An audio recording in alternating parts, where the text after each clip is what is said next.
श्री राधे राधे कृष्ण। आप सबसे बिहारी जी सुनने की मस्त महफिल होंगे। को बिहारी जी अपनी अपनी सजाते दिनचर्या में हैं और व्यस्त होंगे। कथा सुनने मनाली वही आदि आते ब्लॉग्स हैं में आपका जिन्हें बिहारी स्वागत जी करते बुलाते हैं। हैं। आइए आज की कथा में सुनते हैं उनका ब्रज बुलावा महाराज जी से आएगा तो ही वृंदावन की आप महिमा। आएंगे, आखिर ये बड़ा वृंदावन क्या मुश्किल है है, और क्यों उनके जाना सिवा कोई चाहिए बुला नहीं वहाँ, सकता। बाकी बिहारी किसे बुलाते हैं।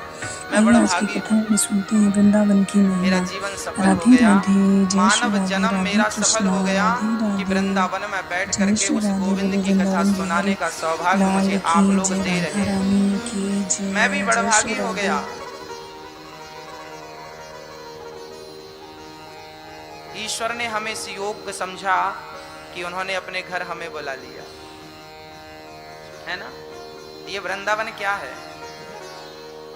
शास्त्रों में लिखा है कि जब भगवान श्री कृष्ण आने लगे लीला करने के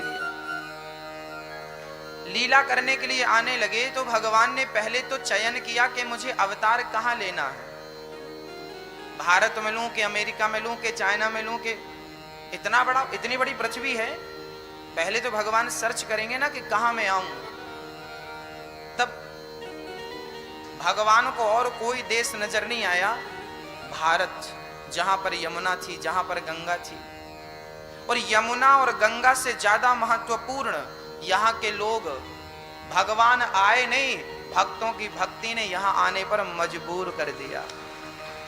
कहा तो ये भी जाता है कि भगवान स्वयं अपने ही लोक से वृंदावन को भेजे हैं। ये वृंदावन ये भारत का हिस्सा नहीं है, ये वृंदावन वैकुंठ और गोलोक धाम का हिस्सा है। भगवान ने वहां से इस छोटे से गांव को यहाँ पर स्थापित किया है क्योंकि यहाँ पर मेरी लीला होनी है, कृष्ण की लीला होनी है।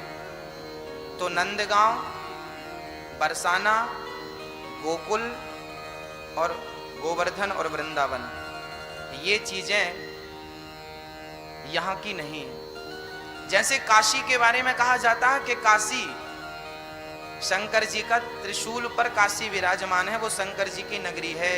ऐसे वृंदावन को कहा जाता है कि ये वृंदावन भगवान श्री कृष्ण का घर है। एक बार भगवान श्री कृष्ण ने प्रयागराज को तीर्थों का राजा बना दिया। तीर्थों का राजा कौन? प्रयागराज। जब प्रयागराज में कुंभ का मेला लगा तो सारे तीर्थ जा करके वहां पर प्रयाग को सलामी दे रहे थे। मैं भी उपस्थिति दर्ज करा रहा हूं, मैं भी आया हूं। सारे तीर्थ आए पर वृंदावन नहीं गया। तो प्रयागराज ने भगवान से शिकायत कर दी कि प्रभु आपने तो हमें मुखिया बनाया है और ये देखो वृंदावन तो आया नहीं हमें। तब भगवान ने कहा सुनो, कान खोल के सुन लो, प्रयागराज हमने तुम्हें तीर्थों का राजा बनाया है, अपने घर का राजा थोड़ी बनाया है। ये वृंदावन तीर्थ नहीं है, ये वृंदावन तो बिहारी जी का घर है। आप लोगों को यहां क्या लग रहा है? आप लोगों को यहां पर कीचड़ भी दिख रहा होगा, गंदगी भी दिख रही होगी, लेकिन ना मेरी मां, ये वृंदावन को इन आंखों से देखोगे ना तो कुछ दिखेगा ही नहीं, झाड़ झंकाड़ दिखेंगे आपको। लेकिन प्रेम की आंखों से जिस दिन झांक कर देखोगे ना तो कण कण में कृष्ण नजर आ जाएगा। ये वृंदावन है। इस वृंदावन में एक खास बात यह है कि पूरी दुनिया में बंदर पाए जाते हैं, लेकिन एक वृंदावन का बंदर ही है जो आंखों से चश्मा को छीन लेता है। क्यों? पीछे कारण है। मानो ये वृंदावन का बंदर कहता है कि पूरी दुनिया को तुमने चश्मा लगाकर देखा है, यहाँ आए हो वृंदावन में, अब ये कांच का चश्मा निकालो और प्रेम और भक्ति का चश्मा लगाकर देखो। इस चश्मे से वृंदावन को देखोगे तो कुछ देख पाओगे, नहीं तो तुम्हें झाड़ झंकाड़ ही नजर आएंगे, गंदगी ही नजर आएगी। प्रेम की आंखें हो, प्रेम का। आज सभी लोगों ने, आप लोगों ने बिहारी जी का दर्शन किया कि नहीं? आपने किया?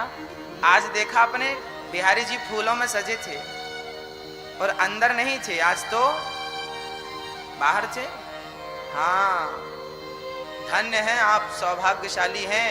देखो भगवान बोले कि तुम इतनी दूर से मेरे लिए चलकर आ रहे हो तो मैं भी अंदर से तुम्हारे लिए बाहर आ जाऊं। वो भी अंदर से बाहर आ गए। हमेशा अंदर बैठते हैं, वो उस स्थान पर नहीं बैठते जहां वो बैठे हैं, उनका नेचुरल स्थान तो अंदर है, वो अक्सर अंदर ही मिलते हैं। वो आप लोगों के प्रेम को देख के शायद बाहर आ गए। तुम 2 कदम चलो